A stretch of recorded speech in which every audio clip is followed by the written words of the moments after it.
This is episode number 885 of the Inner Fight podcast.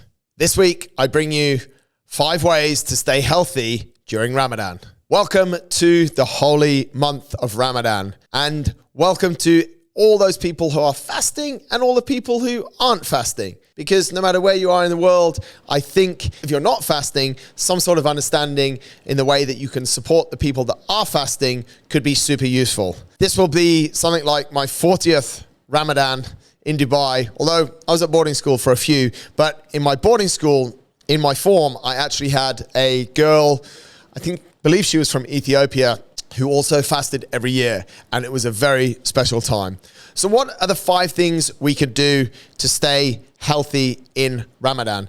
And they don't just apply to those that are fasting.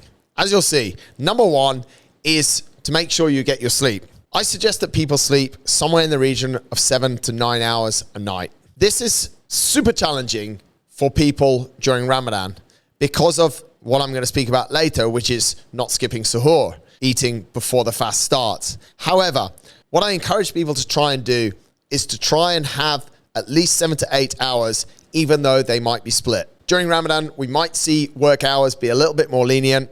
They're reduced over here in Dubai. So use that time effectively to catch up or get your sleep done. 8 hours, 7 to 8 hours split is better than just 4 hours on its own. One of the biggest things during Ramadan that we see, yes, there's food, people are food deprived, but the additional stress of very low sleep hours leads to all sorts of different health issues. Point number 2, staying healthy, is to understand that during Ramadan, you will definitely have to moderate your workout intensity. For a number of hours of the day, there's no food and there's no water. Also, splitting the sleep, like I said about in point 1, puts the body under a little bit of stress. So for the most part, Ramadan isn't a time to stress your body more through high intensity workouts. Yes, some days you're going to feel absolutely amazing. From what I understand from people, and haven't fasted for a whole month, those days do come, but they're not consistent and they're not in blocks. So my suggestion is moderate your workout intensity. And this is probably sometimes one of the only times I'll say some days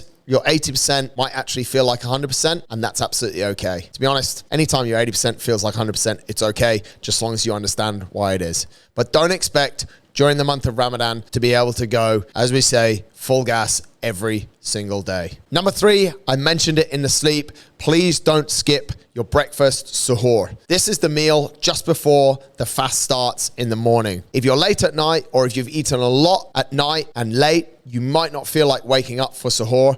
And all this is doing is causing you issues further down the line.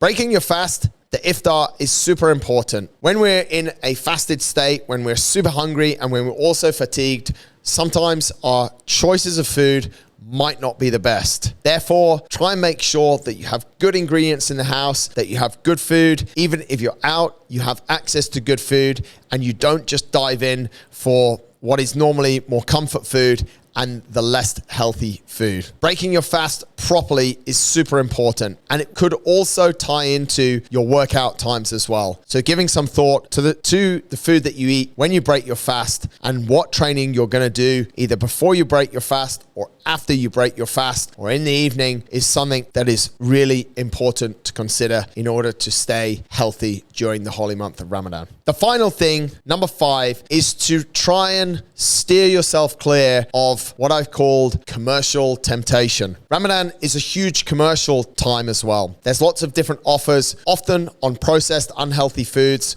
or on often overpriced and also unhealthy buffets and gatherings. Yes, it is a great time to gather, to share times with families, with friends, with business associates, but please be careful of the temptations that these things bring. 2 or 3 iftars a week with a big display of sweets and probably not the best quality of food could derail your health quite a lot. It will also cause you digestive issues, which then cause sleep issues and starts quite a negative cycle. Grocery stores and a lot of commercial vendors start targeting us quite early. Stay away from it when it comes to food if you want to protect your health this Ramadan. Hopefully that's helpful. I wish you all Ramadan Kareem and look forward to sharing some good workouts and iftar together here at In a Fight. Thanks for listening. I'll catch you next time.